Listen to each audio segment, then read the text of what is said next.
নতুন বছরের শুরুতেই আলোচনায় আছেন গায়ক আর অভিনেতা তাহসান খান। আর এর পেছনের কারণ হলো অভিনেত্রী মিথিলার সঙ্গে বিচ্ছেদের পর আবার বিবাহ বন্ধনে আবদ্ধ হয়েছেন তাহসান। এদিকে তাহসানের বিয়ের পরপরই সুখবর দিলেন সাবেক স্ত্রী মিথিলা। ভালোবাসা দিবসকে সামনে রেখে রোমান্টিক সিনেমা নিয়ে বড় পর্দায় হাজির হচ্ছেন এই অভিনেত্রী।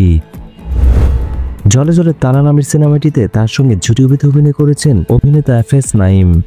এই সিনেমাটি পরিচালনা করেছেন অরুণ চৌধুরী। গত শুক্রবার দুপুরে তার ফেসবুকের পোস্টে লেখেন, দীর্ঘ 4 বছর ধরে আটকে থাকা সিনেমা জলে জলে তারা অবশেষে মুক্তি পেতে যাচ্ছে এই মাসেই। জলে জলে তারা সিনেমাতে মিথিলা ছাড়াও আরও অভিনয় করেছেন এফএস নাঈম, ফজলুর রহমান বাবু, মনিরা মিঠু, আজাদ আবুল কালাম, নূর ইমরান মিঠু সহ আরও অনেকেই। ভিডিও ভালো লাগলে অবশ্যই লাইক দিয়ে যাবেন। পরবর্তী ভিডিওগুলোর জন্য অবশ্যই চ্যানেলটি সাবস্ক্রাইব করে রাখবেন।